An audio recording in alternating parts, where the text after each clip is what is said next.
began our discussion of the eukaryotic cell by talking about the endomembrane system. And we noticed that the endomembrane system, or the whole idea of the endomembrane system, was that making of the protein, modifying the protein, and transporting the protein out of the cell. Okay, that was the main idea. And the idea of all those membranes involved in that process is really important to a eukaryotic cell.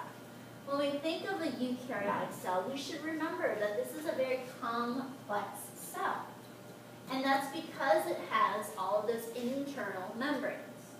We should also remember that there are 4 types of eukaryotic cells. We have our protists,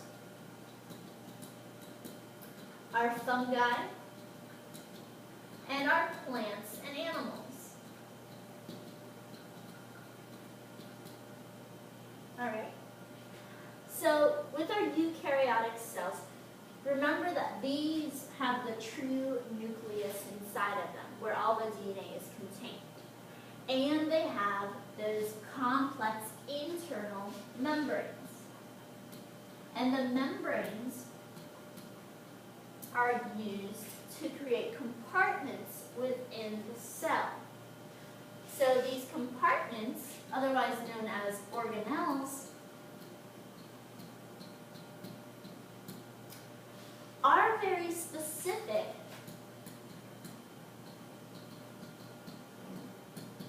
in their conditions.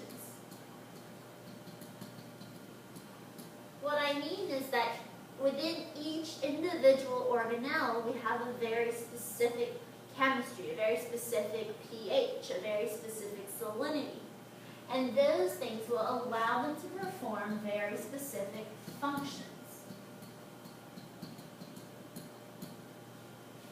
Remember that cells, especially eukaryotic cells, are specialized or differentiated. And the number, or the amount, the structure, and how big or how small either the organelles are or the cell itself is, the shape of it, is going to be directly related to its function. Okay? So remember, very important, that structure is related to function.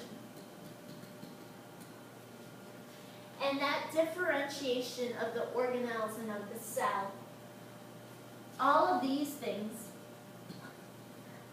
are related or allow the cell to maintain homeostasis. Homeostasis is your constant internal conditions. This is how the cell regulates itself. All right?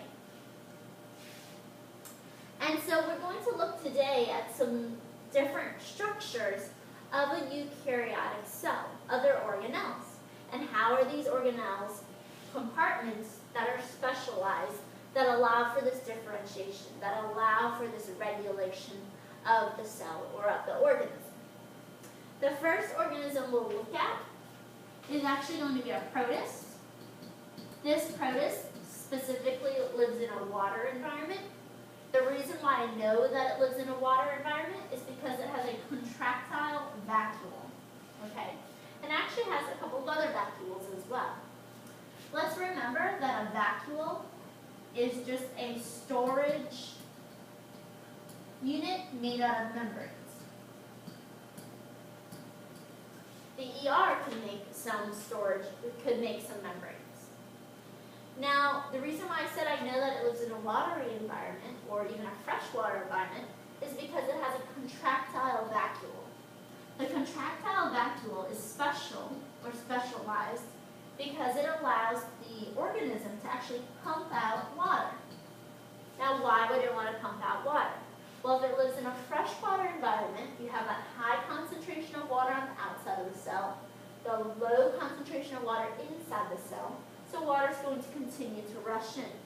Remember that animal cells don't have another protective barrier. They don't have something like a cell wall to prevent that from continuing to expand. So they could continue to expand and expand and expand and possibly even lyse or rupture. So we have this contractile vacuole that can push out the water and allow it to regulate, maintain homeostasis. Now, on the other hand, other vacuoles are going to be used for food, okay? They store food. A lot of times they'll store water, H2O, and sometimes they'll also store some waste products. Inside of a plant, you have a very large vacuole, otherwise known as a central vacuole, that mainly stores a lot of water, H2O. The fact that it's so large and that it contains so much water actually is the reason why it's involved in turgor, T-U-R-G-O-R, pressure, turgor pressure. And turgor pressure is just the pressure exerted on the cell wall. So you have this large vacuole. If it's filled with water, then it's going to push against the cell membrane, which is going to push against the cell wall. Okay? That's what turgor pressure is. And again, another use for a vacuole. Now, some plants can also have other vacuoles that can contain other things, other proteins. It can contain actually some poisons. Why would they want poisons in a plant cell? Well, if an herbivore came to eat it or eat part of it, if it bites into the poison or the toxin, it'll probably taste really bad, and it'll probably stop eating the plant. Okay? Other structures that we see in the plant, and a structure that actually is found only in plants or in some protists, is going to be your chloroplast. The chloroplast, again, is in plants and protists.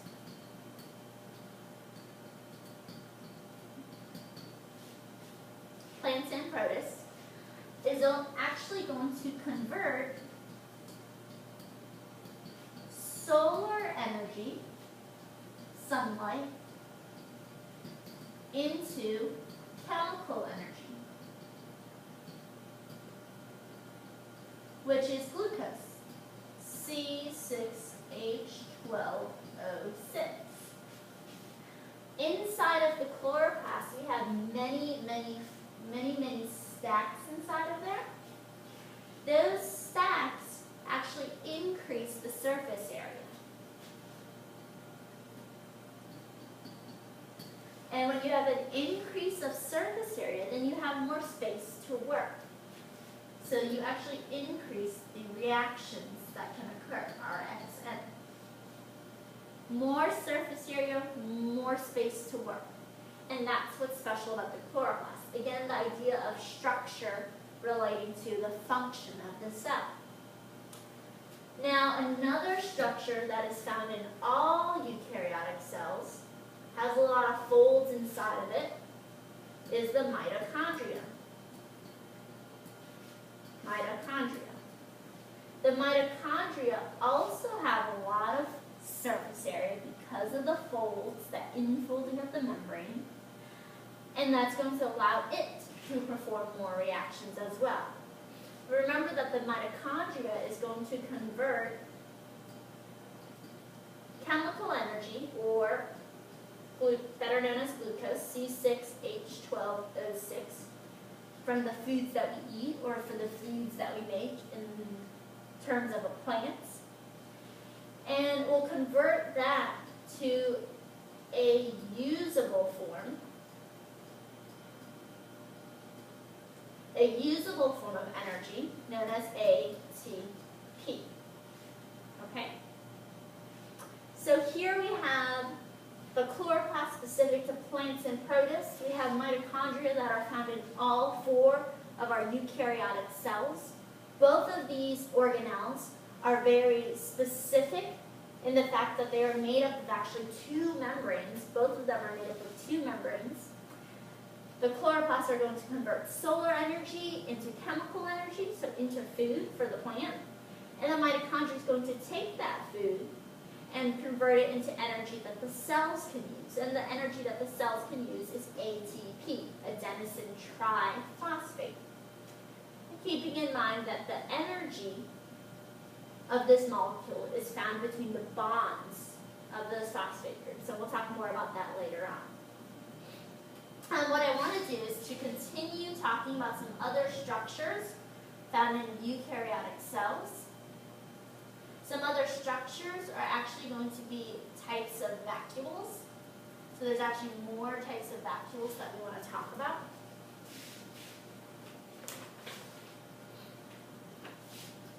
So some more vacuoles, membranes, storage membranes, are known as peroxisomes. Peroxisomes actually contain enzymes to break down hydrogen peroxide, H2O2, hydrogen peroxide. And a lot of our chemical reactions inside of an organism will create this waste product. So we do need a way to get rid of that waste before it becomes a toxin. And then we also have lysosomes. Lysosomes contain digestive enzymes. Remember that all of these are made up of membranes. And membranes are made of what? Lipids and proteins.